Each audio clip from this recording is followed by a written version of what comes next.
There's a man by the name of Captain William Swenson who recently was awarded the Congress for his actions on September 8th, 2009. On that day, a column of American and Afghan troops were making their way through a part of Afghanistan to help protect a group of government officials, a group of Afghan government officials who'd be meeting with some local village elders. The column came under ambush and was surrounded on three sides. And amongst many other things, Captain Swenson was recognized for running into live fire to rescue the wounded and pull out the dead. One of the people he rescued was a sergeant, and he and a comrade were making their way to a medevac helicopter. And what was remarkable about this day is, by sheer coincidence, one of the medevac medics happened to have a GoPro camera on his helmet and captured the whole scene on camera. It shows Captain Swenson and his comrade bringing this wounded soldier who'd received a gunshot to the neck. They put him in the helicopter, and then you see Captain Swenson bend over and give him a kiss before he turns around to rescue more. I saw this, and I thought to myself, where do people like that come from? What is that? That is some deep, deep emotion when you would want to do that. There's a love there. And I want to know, why is it that I don't have people that I work with like that? You know, in the military, they give medals to people who are willing to sacrifice themselves so that others may gain. In business, we give bonuses to people who are willing to sacrifice others so that we may gain. We have the back, right? So I asked myself, where do people like this come from? And my initial conclusion was that they're just better people. That's why they're attracted to the military. These better people are attracted to this concept of service. But that's completely wrong. What I learned is that it's the environment. And if you get the environment right, every single one of us has the capacity to do these remarkable things, and more importantly, others have that capacity too. I've had the great honor of getting to meet some of these who we would call heroes, who've put themselves and put their lives at risk to save others. And I asked them, why would you do it? Why did you do it? And they all say the same thing, because they would have done it for me. It's this deep sense of trust and cooperation. So trust and cooperation are really important here. The problem with concepts of trust and cooperation is that they are feelings, they're not instructions. I can't simply say to you, trust me, and you will. I can't simply instruct two people to cooperate, and they will. It's not how it works. It's a feeling. So where does that feeling come from? If you go back 50,000 years to the Paleolithic era, to the early days of Homo sapien, what we find is that the world was filled with danger. All of these forces working very, very hard to kill us. Nothing personal.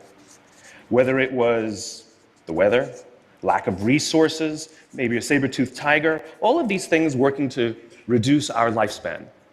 And so we evolved into social animals, where we lived together and worked together in what I call a circle of safety, inside the tribe, where we felt like we belong. And when we felt safe amongst our own, the natural reaction was trust and cooperation. There are inherent benefits to this. It means I can fall asleep at night and trust that someone from within my tribe will watch for danger. If we don't trust each other, if I don't trust you, that means you won't watch for danger. Bad system of survival. The modern day is exactly the same thing. The world is filled with danger, things that are trying to frustrate our lives or reduce our success, reduce our opportunity for success. It could be the ups and downs of an economy, the uncertainty of the stock market. It could be a new technology that renders your business model obsolete overnight. Or it could be your competition that is sometimes trying to kill you. It's sometimes trying to put you out of business, but at the very minimum is working hard to frustrate your growth and steal your business from you. We have no control over these forces. These are a constant, and they're not going away. The only variable are the conditions inside the organization. And that's where leadership matters, because it's the leader that sets the tone.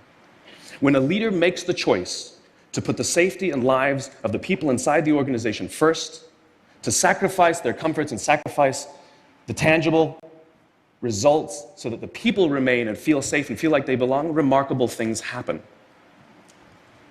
I was flying on a trip, and I was witness to an incident where a passenger attempted to board before their number was called. And I watched the gate agent treat this man like he had broken the law, like a criminal. He was yelled at for attempting to board one group too soon. So I said something.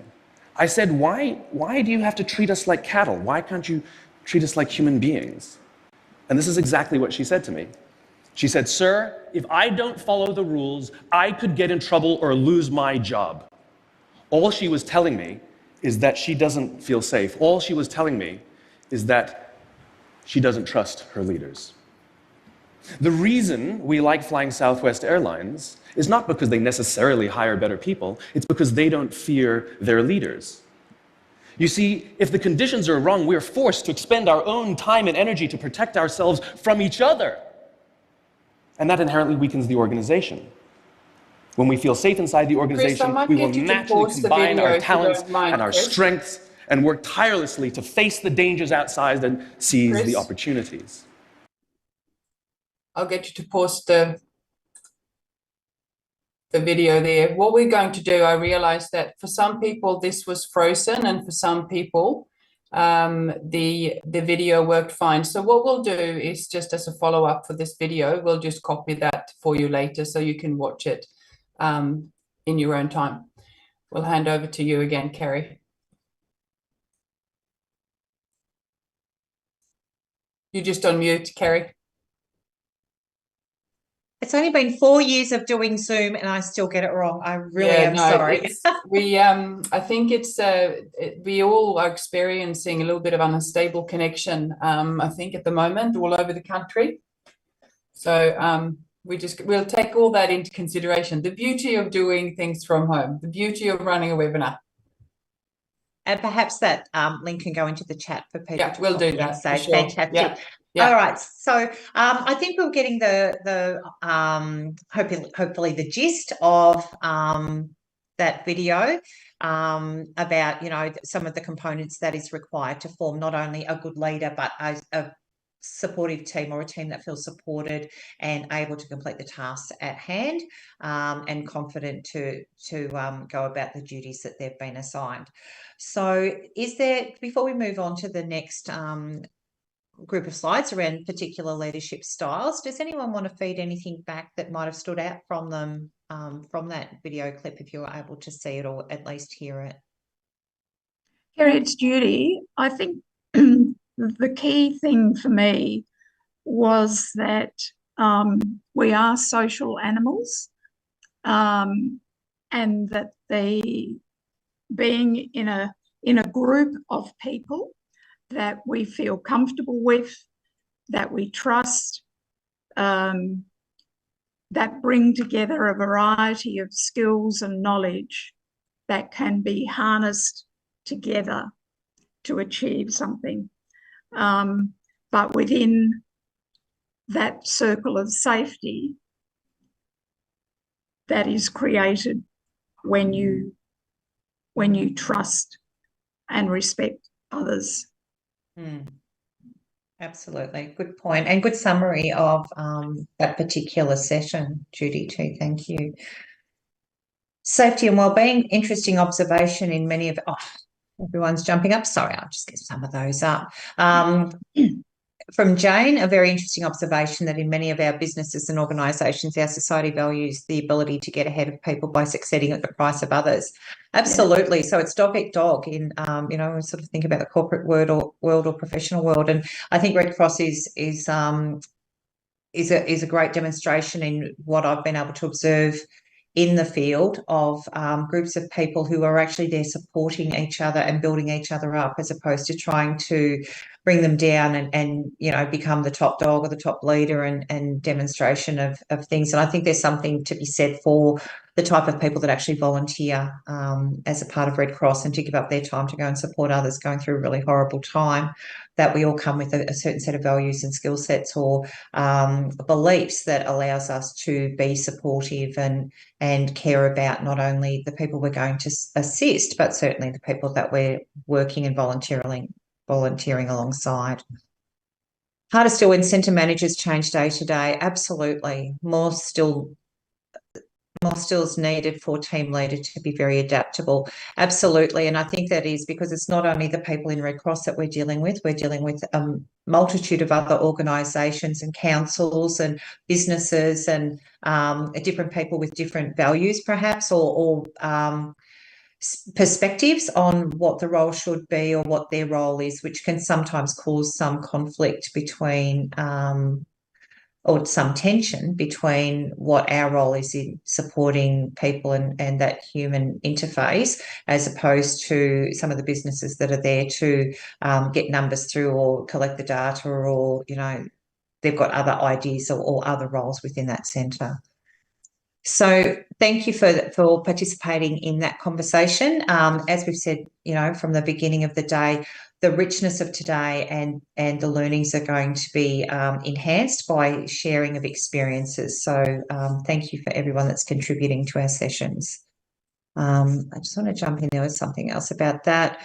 4 events I've attended were different. I believe adaptability to the changing situations is important, and absolutely, because as we know, they can change, you know, from not only day to day, but hour to hour, minute to minute. And also the changes in the team, because of course there's always some overlap and, you know, it's constantly coming and going as we're bringing new team members in. And so thank you so much for everyone sharing those. So now leadership styles. Sorry, Sally, am I passing back over to you or am I covering this one as well? You were covering that one, but I'm more than happy to do it if you'd like me to. No, that's fine. I can get into it. All right. So leadership styles. So when we think about the times that we've been leaders or that we've had leaders or whatever the case may be, we'll know that they all come in different shapes, sizes, styles and whatnot. So we're going to explore some of those and give you a chance to reflect on what type of a leader are you? Where do you sit within the spectrum? And it is a spectrum. There's no one size fits all as far as leaders.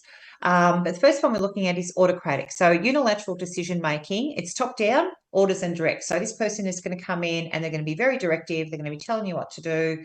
No questions asked. Off you go and do it. Next one, democratic. So we're going to have a shared decision making opportunity. There's the amount of authority varies. So it may well be that authority is shared amongst the group, that everyone's going to take a key role, that's going to lead and whatnot. And it certainly encourages group input, which is, you know, it's lovely, it's smooth, you know, everyone can have a bit of a chat about what's going on, put their hands up, let's see how we get there. And the last one is laissez-faire, which is very much leaves the team to self-organise. It's a hands-off approach, so the leader is not over the top directing or suggesting. It's sort of like up to the team members to decide who's going to be doing what, how they're going to achieve the team goals. But it also requires very skilled, very motivated team. So that would be the team that knows each other, that is very much aware and they can self-organise themselves. Give them a task and they're going to just go off and do it and it's going to be fine and you'll know that it's going to get done. So next slide, please, Chris. So what type of leader are you? Next slide. Back. Sorry, we're moving on to the next one. So does anyone want to, in thinking about those 3 different types of leader, does anyone want to give an example of what sort of leader they are or what they think about, you know, any of the pros and cons for those leadership styles? Well, I'd like to think that I was democratic, but I'd like to think I was partially laissez-faire too, because you, if you know your other team members, you can make completely different decisions. But if you don't know anyone, well, as a team leader, you have to go in a democratic situation and delegate really, because until you know those people, you can't know what their skills are. Yeah, that's a fair point, Lynn. Thank you. Kerry, it's Judy. Yeah. Whilst I think as individuals, we probably have a certain style, which might be different between us, but sometimes the style of leadership needs to change depending on the circumstances and the group that you're working with. For example, if you've got a group who is experienced, that have worked in teams before, have been on deployments before, you can be tending more towards laissez-faire and democratic. But if you've got a group that's never worked together before, they don't know each other, you're in a very stressful environment with a great deal of tasks to be done, sometimes you have to tend to be more autocratic in an effort to get the team together and to get things done. Quick decision making, instructing individuals to just get on with the task. And then as you work together in that team over the period of a day, then your style may change depending on how well the team's working. Absolutely, Judy. It is a dynamic situation. And, when we all first get thrown in together, it might well be that it's very autocratic. And yes, it is very directive. And this is what we're going to be doing. So, yes, it is a flexible and dynamic situation. So changes in style of leadership, depending on the group, the situation, and whatever else is going on there. And I think that that's been very much reflected in the chat comments. So thank you very much. I think some people get really scared about admitting that they have an autocratic leadership style. There's nothing wrong with being directive when you need to be. I think that that's the strength of a leader as well. Being confident enough and demonstrating confidence in a chaotic situation is automatically going to create some, that confidence from the team building up that you can make decisions, that you can lead them, that you can take control in those sort of circumstances. It's not appropriate. It's just as laissez-faire. It's no good going into a relief centre and we're all going to stand around and have a little meeting and who would like to do what while people are sort of, wondering who's there to help and support them. So it does depend very much on so many factors, but having an understanding of each of those leadership styles and what works best in those situations is, again, a part of developing your own leadership. Yeah, Kerry, can I just to pick up on Judy's point? Yeah, sure. I always, when I think about leadership styles, I also think about situational leadership, which is exactly what Judy described. She didn't put a name onto it, but you talked about situational leadership, Judy, and that's around using a leadership style for the particular situation. So autocratic, I quite often think, as Kerry said, trying to get the team to come together to do a role. Also autocratic when we're thinking about safety and well-being. There are no negotiables. We're not going to ask everybody to be safe. If there's something that's happening, we need to move people very, very quickly. We are going to be autocratic. We're moving and we're moving now. And then as Judy quite rightly put, we can move through those democratic and laissez-faire. The other thing I always think about is that I have my own personal leadership style. That comes out when I'm tired. It's not one I'm necessarily proud of. I would like to think I was going to think about situational leadership all of the time. But when I'm tired, maybe not so much. Perhaps I become more autocratic. Am I proud of that? No, but I think it's that awareness that is really important for you as leaders. It's about when do you move through them, thinking about the situation, but thinking about yourselves as well, because we're human. We're trying to do the best we can in a particular situation. Thanks, Kerry. Thank you, Sally. Anyone else want to throw into the conversation? Can I just say something? What's Adele? What's Sally? Yeah, Adele. I think that comes. I was just about going to put this in the chat pod. Sally, what you said is exactly perfect in relation to careful rostering. So it's important that we put people on rosters and give them sufficient time to have those breaks, but also for the team leaders and the shift roster who's on that roster to make sure they have the necessary breaks. Because I know in Ballina, when I was there for a whole week in charge, it was extremely exhausting because you had the centre manager wanting certain stats done by a certain time frame.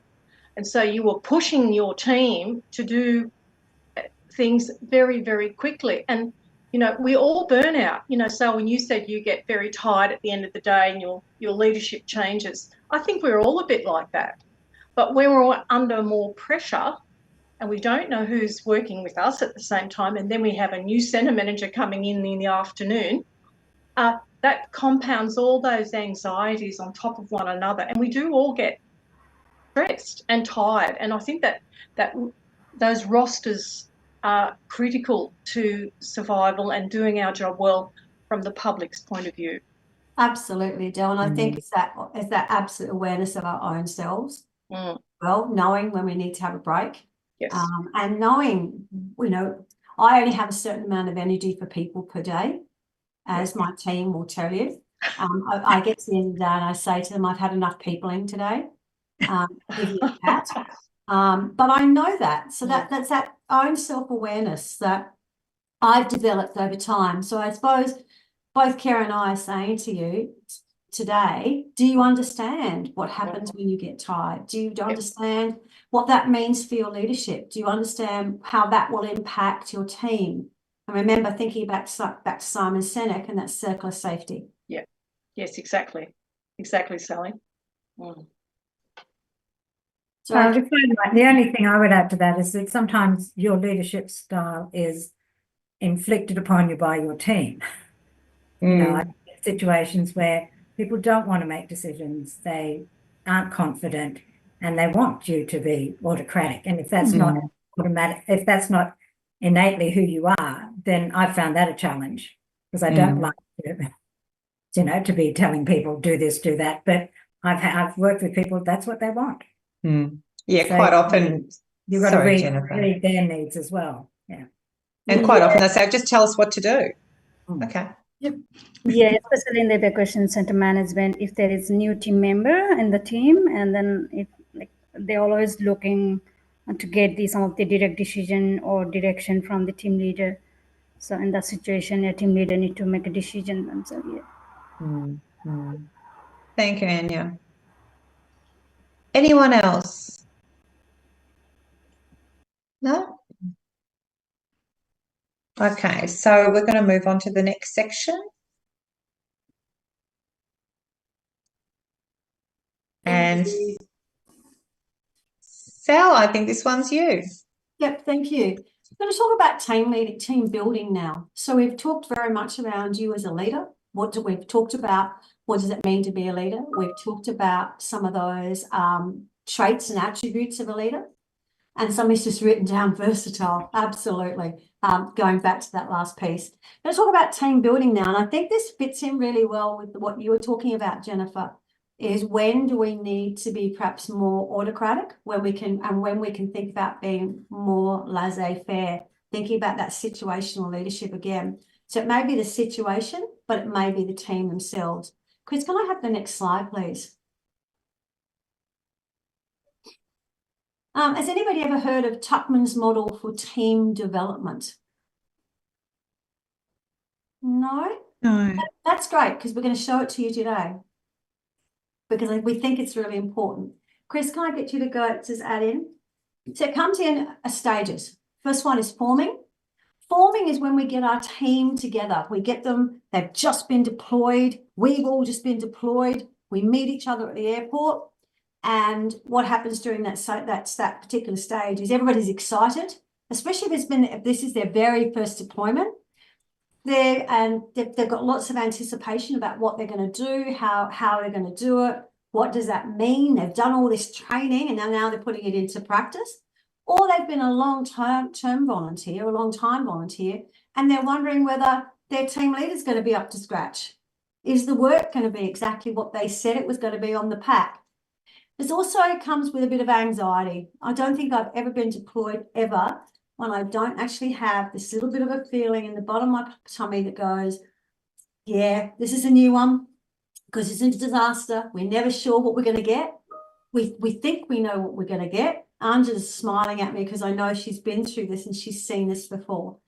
There's a whole load of optimism as well, and everybody's energetic. So as a team leader, when you're you've got your group like this, one of the things you've got to keep a lid on is all that enthusiasm, because This is where that hurry up and wait really comes into play. If you've been a team leader or you've been in a team before, get to the airport, get on the plane, get to where you need to go, and you get there, and it's like, okay, now what? And because things haven't been set up, or because it's a new activation, and there's a whole lot of work happening back here with the incident management team around safety and security, your team is sort of stuck there and they're not doing anything.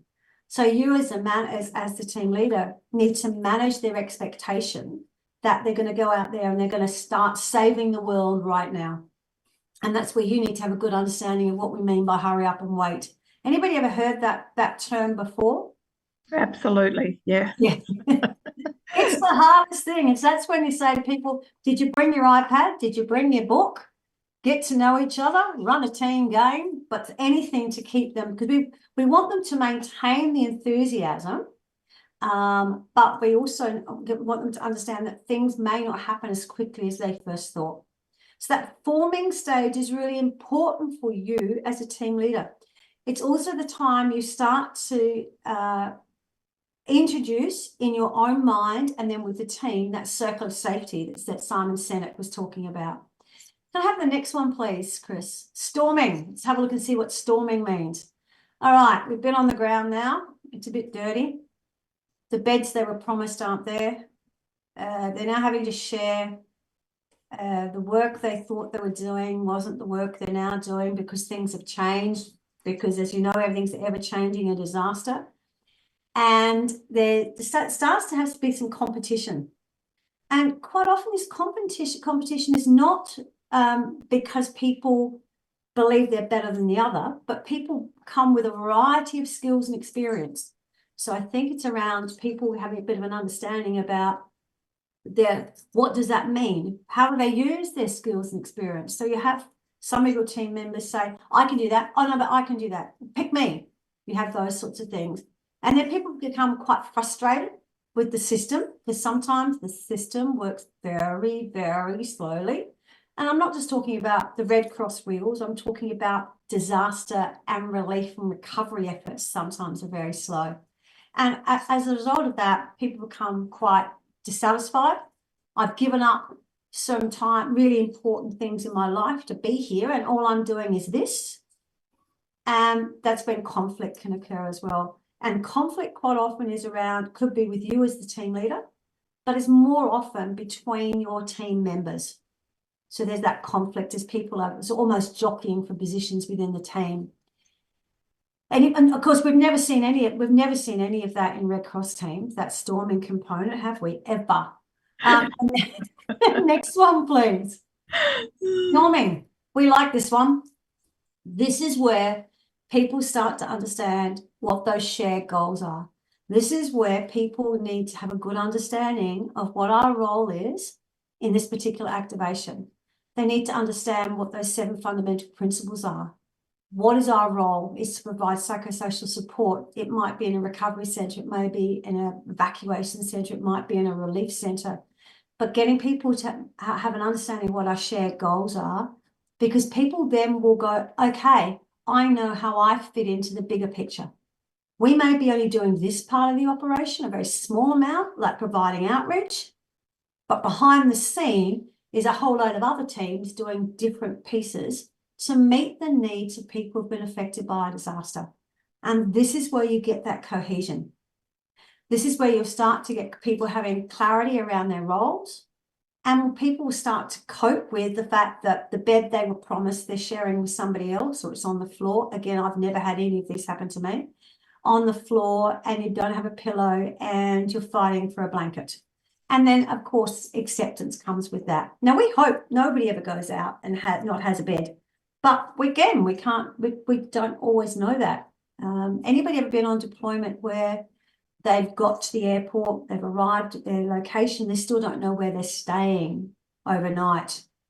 Anybody ever happen? Peg's going, yep, pick me. And Isn't that every deployment, Sal? Well, yeah, most, but we try very hard for that not to be the case. But once we get to that point, that norming point, people start to understand that this thing called a disaster or an emergency is ever changing. And because of that, they start to be more accepting of what things are happening around them and the role that they're playing in this very important response component. Thanks, Chris.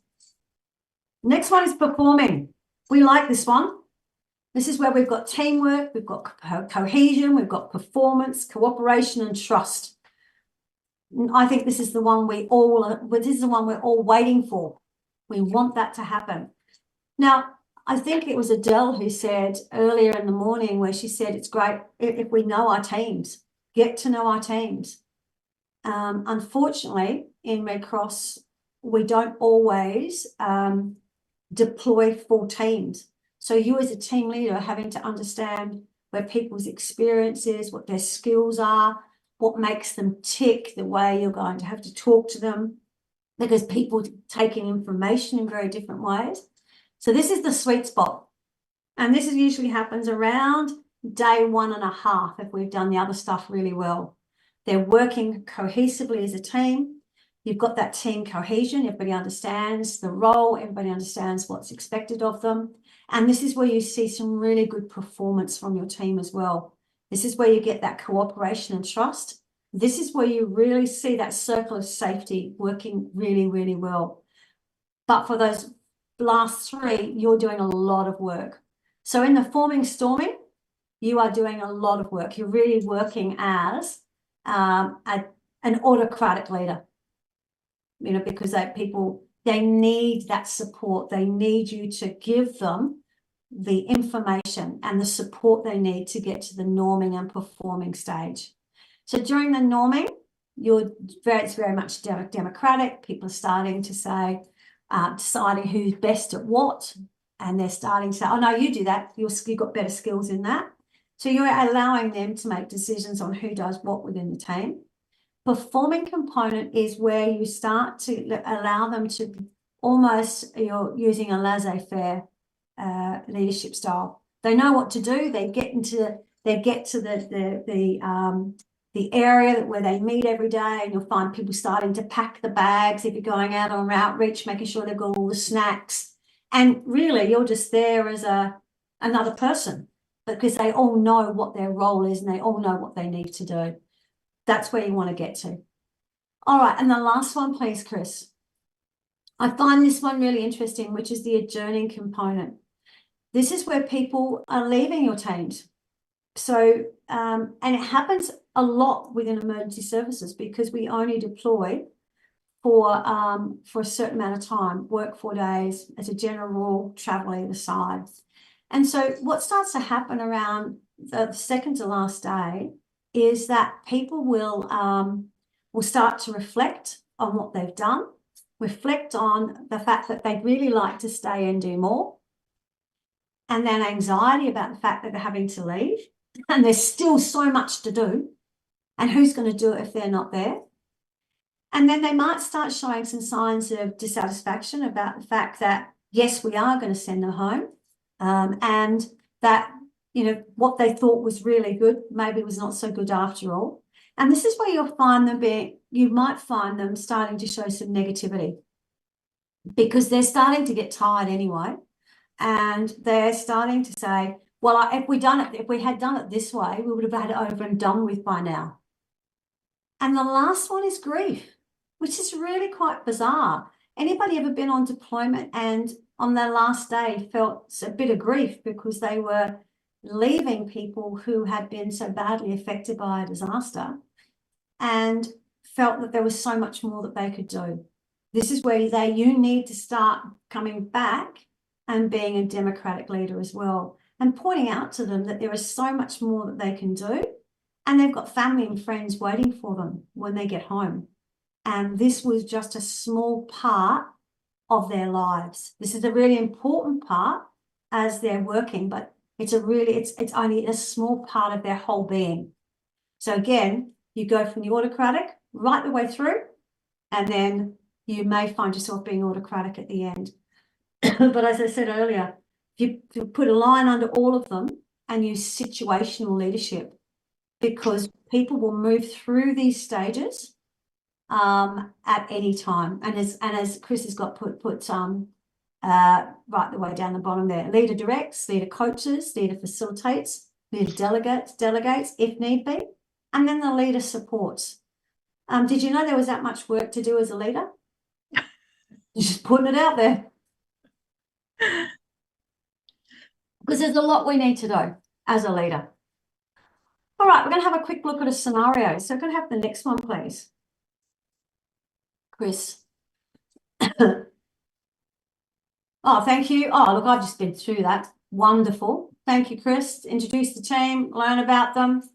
Thank you. All right, we're going to, Kerry, can we break them into to groups, please, for this?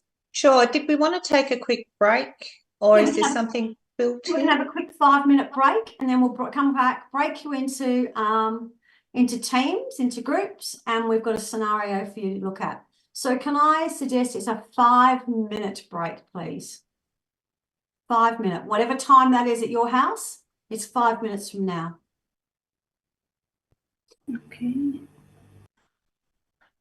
Thanks, Chris. You're a star.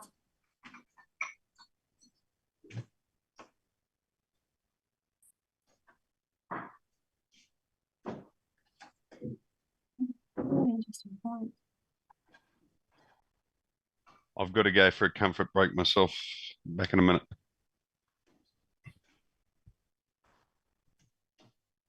All good.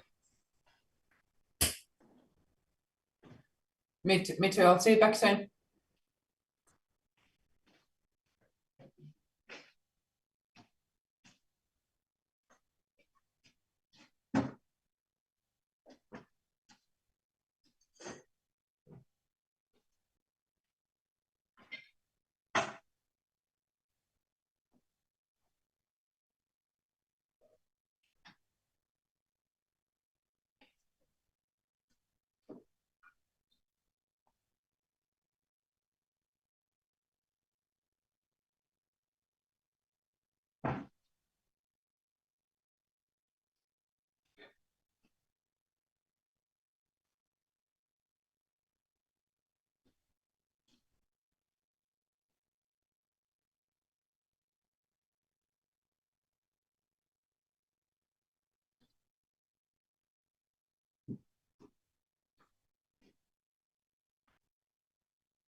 Welcome back. The ones who are back on time, with a minute to spare, you're my favourites.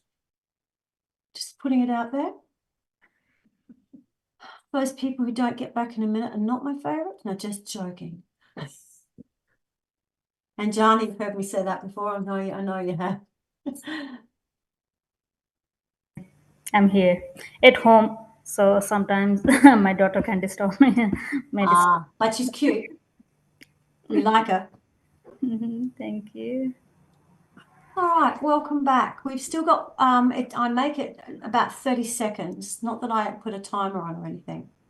How long would you like the breakout rooms open for, Sal? I reckon, let's give them 10 minutes, I think. Sounds that okay? great. Can we just clarify what breakout rooms and what it might look like, sound like for people who may not have had that experience before? So we'll do that. We'll do that before we go into the breakout rooms. Yeah. Thank you. All right. So what we're going to do now is, hang on. Oh, I can start speaking. It's 5 minutes. What we're going to do now is to break you into breakout rooms. And at the moment, Kerry is madly getting all those breakout rooms put together.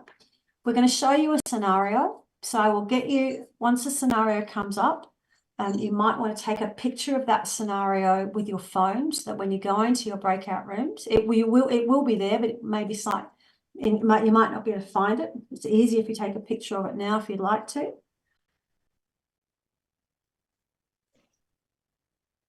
And then you can see that there are 2 questions that we want you to answer as a result of the scenario. So when you go into your breakout rooms, there's 2 questions we want you to go through. We need one person in each breakout room to be prepared to feed back just a couple of dot points around the conversation that you've had within your breakout room. So how would you deal with this situation as a team leader? And we also want to know, have you actually been in a similar situation before? If so, how was it managed? And what were the positive and negative outcomes? I want you to spend more time on the scenario. And then if you've got some extra time, have a discussion around that second question. Is everybody clear about what we're going to do? So in a moment, Kerry will put you into your breakout rooms. All you will need to do is to click on the breakout room that comes up on your particular screen. And then you'll be able to talk to new friends or old friends in your breakout rooms. All right. Everybody ready to go? Can you give me a